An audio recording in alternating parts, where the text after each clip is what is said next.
How's it going, everyone? It is Andre Williams, and over here we talk stocks and we focus on one thing.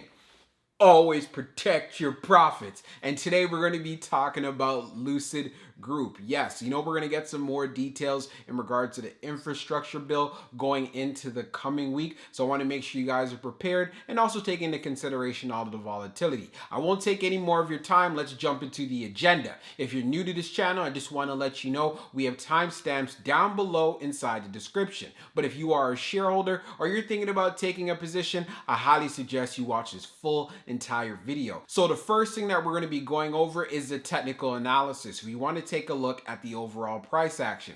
We want to know support and we want to know resistance. This will help you with your strategy, especially if you're thinking about getting into a position with this stock. And then secondly, we're going to be going on Fintel, taking a look at the recent institutional ownership and as well as the short interest information.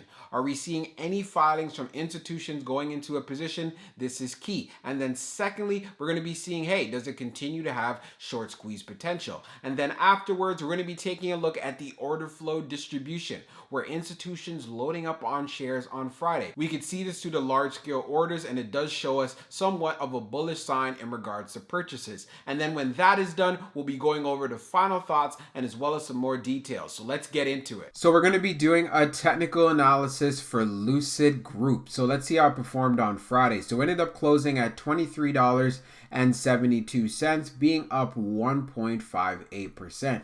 On the low, it tested $22.94, and then on the high, testing $24.23. When we take a look at the volume stats on the day, we can see here it traded at 11.145 million shares, and as far as for the average volume over 10 trading days, it's at 14.618 million shares. So even though we did have below average volume, you could definitely see there was some buying going on due to the fact we saw some appreciation in the stock price. So now when we take a look at the indicators on our chart, we are using the 6-month 2-hour chart. You can see from the RSI down below, yes, we are in the oversold territory, being at 44.28. Of course, when we see the indicators on our chart, we are below them all, and it's part of the reason why there's a lot of downside risk that could be inside of this play. But do keep in mind of the fact we're going to be taking a look at areas of support. So I talked about how key it was for Lucid to actually hold up this $23 level, and it did exactly that. It went to $22.94, and of course we ended up seeing some strength off of it. If it does decide to pull back as far as for this coming week, then another area, if it breaks through 23, where we want to see it actually hold up, would definitely be right here around this $22 level. If it gets down here, of course you may look at this and figure out, well, hey, what might be the right strategy for you, whether you want to have some shares for the long term or you want to trade off of the fluctuations. But do keep in mind there can be further downside risk to this. Like I was saying, as far as when it comes to this particular play, I would like to get in below $20. If I don't get that, then I'm not going to be buying any shares whatsoever. So now that you're aware, hey, we want to see $22 hold up. We also want to see $23 hold up. And if 23 continues to hold up and be a form of strength for Lucid, of course, we can look forward to seeing some upside, especially with the excitement around the infrastructure bill. So I won't be surprised if we get a bit of a spike. And then, of course, everything else afterwards is going to be dependent on how well Lucid actually does in regards to following up with their promises and as far as all of the things that they have to complete in regards to operations. So around Fintel, we're going to take a look at the recent institutional ownership and as well as the short interest information for the Lucid Group. So as we scroll down on the page, green rows indicate new positions while red rows indicate closed positions. So we can see here as far as new positions are concerned, the last one we have is for July the 29th from Brown Advisory Inc. that went in with 6,665 shares with a value of $213,000. So that's what we see most recently. And of course, since we just had the combination, we can see a lot of closed positions that have happened in the past. And this is also going back in regards to May. So now when we take a look now at the short interest information, we can see the short volume ratio is at 20.39%. As we scroll down on the page, short shares availability is a apparently at 0. And then as far as for the short borrow fee rate, it is not available. And again, these were updated 21 minutes ago.